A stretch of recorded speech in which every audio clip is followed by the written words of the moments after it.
పరాభవనామ సంవత్సరంలో మేషాది ద్వాదశ రాశుల యొక్క గోచార ఫలితాంశాలను మనం తెలుసుకోబోతూ ఉన్నాం. మరి ముందుగా మేషరాశి వారి యొక్క ఫలితాంశాన్ని చూద్దాం. మరి మేషరాశిలో 3 నక్షత్రాలు, అశ్విని 4 పాదాలు, అశ్విని నక్షత్రం 4 పాదాలు, భరణి నక్షత్రం 4 పాదాలు, కృతికా నక్షత్రం 1వ పాదం, అంటే 9 పాదాలు. అవే చు, చే, చో, లా, లి, లు, లే, లో, ఆ. ఈ 9 అక్షరాలు మీ పేరు యొక్క మొదటి అక్షరమైనట్టయితే లేదా మీ జన్మనామం అయినట్టయితే వారు మేషరాశికి చెందినటువంటి వారు. వారి ఫలితాంశాన్ని పరాభవనామ సంవత్సరంలో గ్రహస్థితిని మనం చూడబోతూ ఉన్నాం. మరి ఈ సంవత్సరం మొత్తం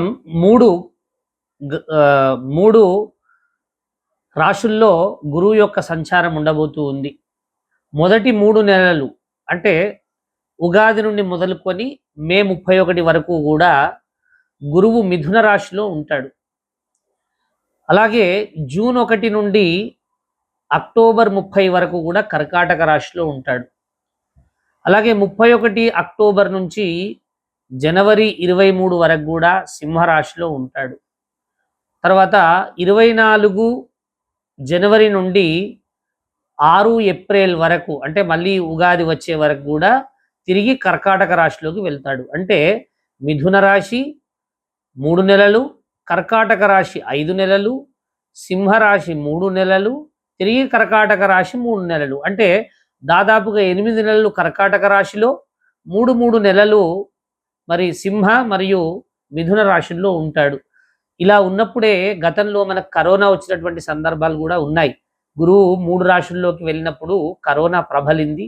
కాబట్టి ఈ సంవత్సరం కూడా కొన్ని పాండమిక్ అంటే అంటురోగాలు ప్రబలేటువంటి అవకాశం ఉంది. కాబట్టి మనం అందరం కూడా జాగ్రత్త వహించాలి. మేషరాశి యొక్క ఫలితాంశాన్ని మనం ఇప్పుడు చూడబోతూ ఉన్నాం. ఈ సంవత్సరం మే 31 వరకు కూడా, అంటే ఈ 3 నెలల సమయం, మార్చి 19 నుండి మే 31 వరకు కూడా గురువు 3వ స్థానంలో ఉంటాడు. తర్వాత 5 నెలలు జూన్ నుండి అక్టోబర్ వరకు కూడా 5 నెలలు 4వ స్థానంలో ఉంటాడు. తిరిగి మళ్ళీ సింహరాశిలోకి ప్రవేశిస్తాడు గురువు.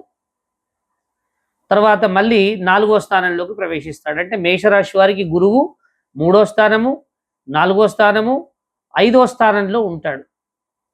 మళ్ళీ కర్కాటక రాశిలోకి 4వ స్థానంలోకి వస్తాడు. అంటే ఈసారి ముందుకు పోయినటువంటి గురువు మళ్ళీ వెనుకకు కూడా కర్కాటక రాశిలో కూడా వస్తున్నాడు.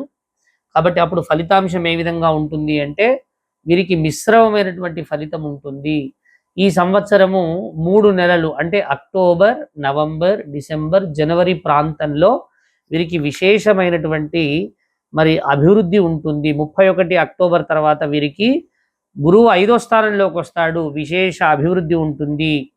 కీర్తి, సంపద అభివృద్ధి చెందుతాయి. కుటుంబ సౌఖ్యము, సుజన మిత్రుత్వము, అధికారుల వలన కార్యానుకూలత, భూ గృహ లాభాలు ఉండేటువంటి అవకాశం ఉంటుంది గురువు ద్వారా. ఇక మరొక గ్రహం చూసినట్టయితే ముఖ్యమైనటువంటి గ్రహం శని గ్రహం. మరి మనం అందరము కూడా శని స్థానాన్ని బట్టి మన యొక్క మరి శనికి 20 ఉపగ్రహాలు ఉంటాయి. అంటే భూమికి సమీపంగా ఉండి అత్యంత మన మీద ప్రభావం చూపే గ్రహాల్లో శని మొట్టమొదటి వాడు.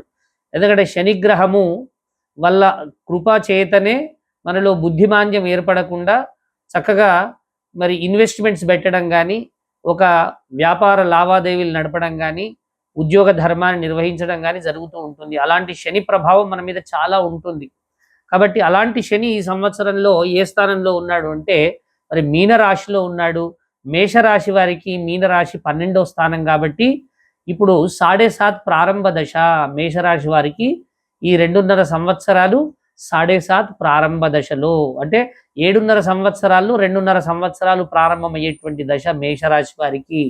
కాబట్టి కొంచెం జాగ్రత్తగా ఉండాలి. ఈ 7.5 ఆరంభ దశలో మనక్లేశము, అనారోగ్యము, దుష్ప్రవర్తనము, గృహమందు అశాంతి, ధన నష్టము కలిగేటువంటి అవకాశం ఉంటుంది. కాబట్టి మేషరాశి వారికి మిశ్రమ ఫలితాలు, అంటే గురువు చేత కాస్తంత ఊరట కలిగినప్పటికీ కూడా శని చేత ఇబ్బందులు తప్పవు.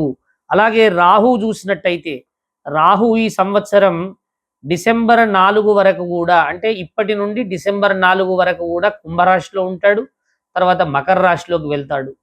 మరి కుంభరాశి మకర రాశి రెండిట్లో సంచారం ఉండడం వల్ల మరి కుంభరాశిలో ఉన్నప్పుడు ఆరోగ్యం కలుగుతుంది, వాహన లాభం కలుగుతుంది, విందు భోజనాలు కలిగేటువంటి అవకాశం ఉంటుంది, వస్త్రాభరణాలు లాభాలు కలిగేటువంటి అవకాశం ఉంటుంది.